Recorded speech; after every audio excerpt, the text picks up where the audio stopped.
vois pas des gens travailler jour et nuit à l'intérieur d'un tunnel sans air, sans... Je pense qu'il doit y avoir des tunnels que je connais pas, mais il doit y avoir des tunnels. Enfin, au moins des bouches d'aération qui ont peut-être été remblayées, ensevelies, éboulées. Mais je pense que pour ça, il faudrait faire des recherches, mais vraiment travailler le site entier pour dire on a découvert un puits, on a découvert une chambre d'aération, on a découvert... il faudrait travailler non seulement uniquement à l'intérieur des galeries, mais en surface.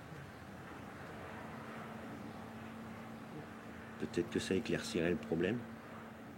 Quand on a rencontré le monsieur Proust, qui était préfet de la Seine-Maritime au moment de la catastrophe, il nous a encouragés à rechercher des informations sur les cheminées d'aération de cette grotte, qui effectivement n'ont jamais été retrouvées d'une manière claire à l'heure actuelle.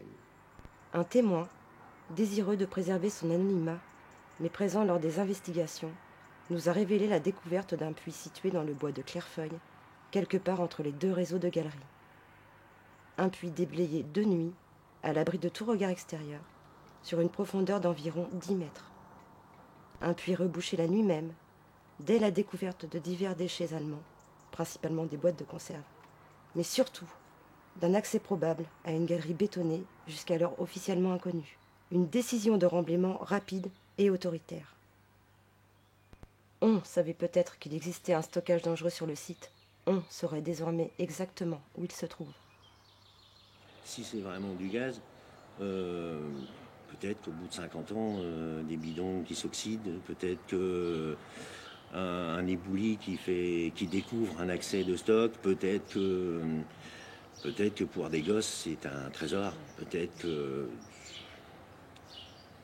Mais, encore une fois, on ne sait pas. Et j'espère que c'est pas ça.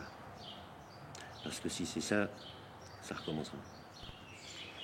Il y a un risque énorme que d'autres gens, comme nous, des enfants surtout, puissent se retrouver dans la grotte et puissent plus sortir, quoi. Donc en fait, Jean-Luc, il a appelé la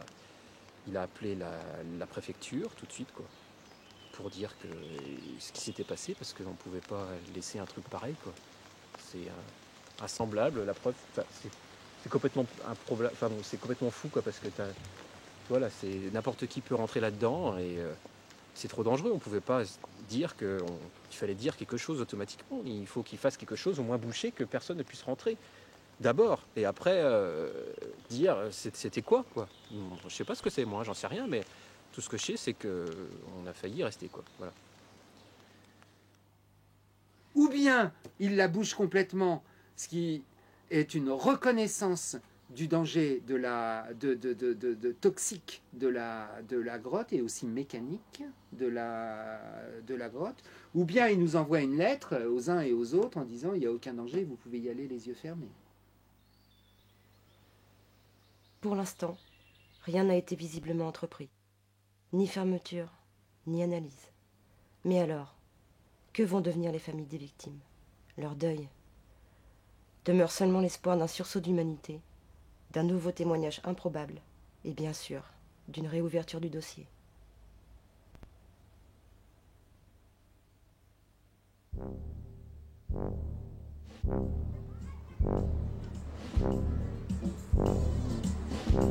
Viens monter à la classe à Saint-Nazaire, c'est génial!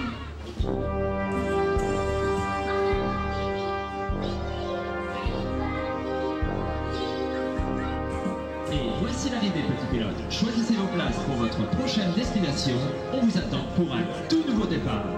Viens monter à la classe à Saint-Nazaire, c'est génial!